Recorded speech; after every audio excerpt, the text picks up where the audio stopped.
Rural Americans deserve access to the best of what our nation has to offer, especially health care. Across every state and every community, America's rural hospitals are the first line of defense, protecting our families, neighbors, and loved ones. No matter where you live, hospital care doesn't clock out. They're there 24 hours a day, 7 days a week, 365 days a year. Each year, America's over 5,000 hospitals care for millions of patients, providing 24/7 emergency care, delivering babies, cancer treatments, and other life-saving care that patients rely on. Behind every one of those patients are doctors, nurses, and caregivers working tirelessly to keep people healthy and safe. Hospitals are our community's lifelines. They employ our neighbors and keep our families healthy. But now, some in Congress are threatening access to care. Tell Congress, protect patient care to keep America strong. Don't cut rural health care. Excuse me! Taxi! This is the 77 WABC minicast. Well, Thursday evening. With us today is Cammack, and she was sitting on the Democratic side of the Congress during the State of the Union, and she survived.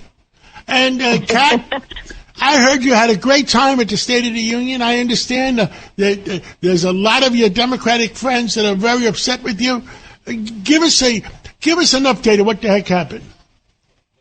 Well, I could say probably none more than Chuck Schumer, since he was sitting two away from me.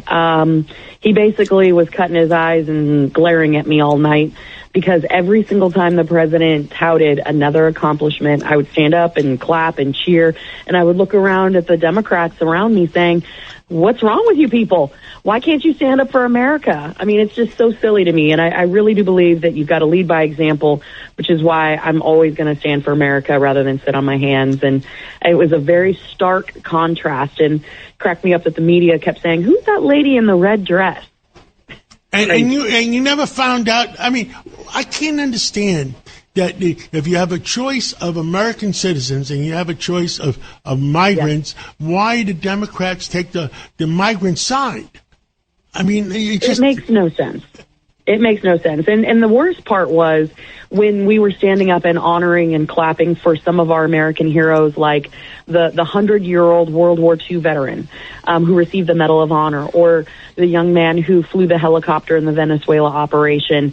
Chuck Schumer actually at one point, under his breath, and because I was sitting on the Democrat side, I got to hear all their nasty comments, he said, oh, good grief. Like, I'm sorry, Chuck, you can't be bothered to stand up for an American hero? Good grief is what I would say back to him. Absolutely ridiculous. And they're all wearing Ukrainian lapel pins, but they couldn't bother to stand for a grieving mother whose daughter was killed by a maniac, career criminal who had been let out on soft on crime policies. And she was a Ukrainian refugee. They're all for Ukraine when it's overseas, but when it's somebody who's here in the United States, they could care less. The hypocrisy is never ending when it comes to the left. Well, I suggested to the president the other day that he should speak out in Martin Luther King's voice and say, I have a dream. Make America drug-free. Well, I guess he didn't listen to me this time because he didn't use that, but I think that would have been a wonderful suggestion. What do you think? I think that's a great suggestion.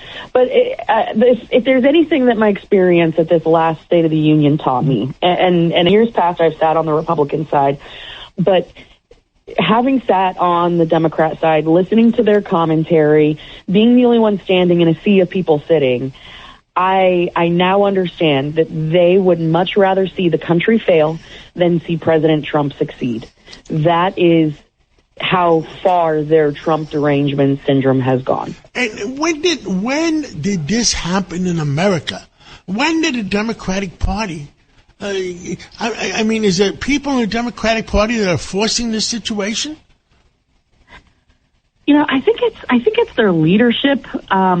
They're scared of the more radical elements of their base. I mean, you guys in New York have seen how this played out. You have a communist for a mayor. who says that you need 2 forms of photo ID to shovel snow, but when it comes to voting, no. Well, our mayor of New York met with President Trump today, and I haven't heard yet what happened. I haven't looked into it. I'll be curious myself how that meeting went, but I think that the Mayor Mamdani put out a tweet that the meeting went well, but we haven't read exactly how well. Well, and it makes me wonder if he was asking for federal money to help get the city back up and running after you guys got nailed with all that snow. That's probably what my guess is on that. Well, absolutely. Anything else you want to tell the American people? Listen, we've got to keep the pressure up on the Senate. While I may be pretty tough on my Democratic colleagues in the House, there's a running joke that the opposition may be the Democrats, but the enemy is the Senate. And that couldn't be more true as we're trying to tackle the Save America Act. We have the very, very critical midterms around the corner. We have to ensure election integrity. And that means that we've got to employ the talking filibuster, which would force these senators in the room in order to stop the bill. They have been able to stop the bill and hide behind a 60-vote threshold with the zombie filibuster. So we have got to keep the pressure on. This is so critical for these upcoming elections. And I think everyone should be calling their member of Congress, particularly their senator, and saying, please support the Save America Act. Well, thank you so much for coming on, and let's talk again real soon. I appreciate you, John. Have a good one. Every week, the Payne family cuts straight to the real financial story. The one question, Bob, everyone's asking is, are we in an artificial intelligence bubble? You've been through boom and bust. What do you think? No hype, no myths. Just what actually matters to your money.